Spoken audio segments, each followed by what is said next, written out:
Welcome to Hema's language channel. இன்றைக்கி நம்ம பார்க்க போகிறது 3ஆம் வகுப்போட 2ஆம் பருவத்தில் இருக்க திருக்குறள் கதைகள். அதுக்கு முன்னாடி நம்ம சேனல் யாராவது சப்ஸ்கிரைப் பண்ணணுன்னா சப்ஸ்கிரைப் பண்ணிக்கோங்க. இப்போ திருக்குறள் கதைகளில் நாம் பார்க்க போகிறது அன்பினும் அருங்குணம் அந்த தலைப்பில் இருக்க கதையை பார்க்க போகிறோம். அழகிய ஒரு காட்டில் பெரிய மரம் ஒன்று இருந்தது. அம்மரத்தில் பறவைகளும் விலங்குகளும் வாழ்ந்து வந்தன. அங்கு இருந்த கரடி மட்டும் சேட்டைகள் பல செய்து வாழ்ந்தது. பறவையின் கூட்டை எட்டி பார்க்கும்.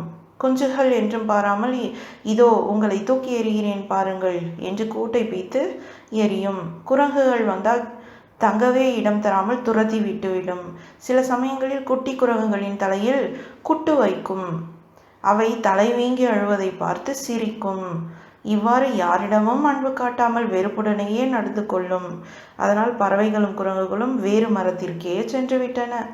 ஒருமுறை வேடன் ஒருவன் விரித்து வைத்திருந்த வலையில் எதிர்பாராமல் கரடி சிக்கி கொண்டது.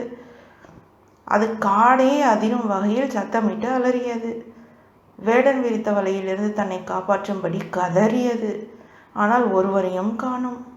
தான் யாரிடமும் அன்பு காட்டாமல் இருந்ததுதான் இந்த நிலைமைக்கு காரணம் என்பதை உணர்ந்து ஓவென அழுதது. இவ்வேளையில் கரடியின் சத்தம் கேட்டு வந்த பறவைகள் வேடனை கொத்தி கொத்தி துரத்தின. குரங்குகள் வலையை பீத்து காப்பாற்றின. அன்று முதல் கரடி எல்லாரிடமும் அன்பு செலுத்த தொடங்கியது.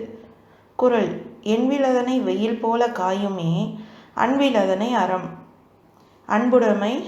குறள் 77. விளக்கம்: எலும்பு இல்லாத உயிரை வெயில் காய்ந்து வருத்தும். அதுபோல அன்பு இல்லாத உயிர்களை அறம் வருத்தும். இந்த வீடியோ உங்களுக்கு பிடிச்சிருந்துச்சுன்னா லைக் பண்ணுங்க, ஷேர் பண்ணுங்க, சப்ஸ்கிரைப் பண்ணுங்க.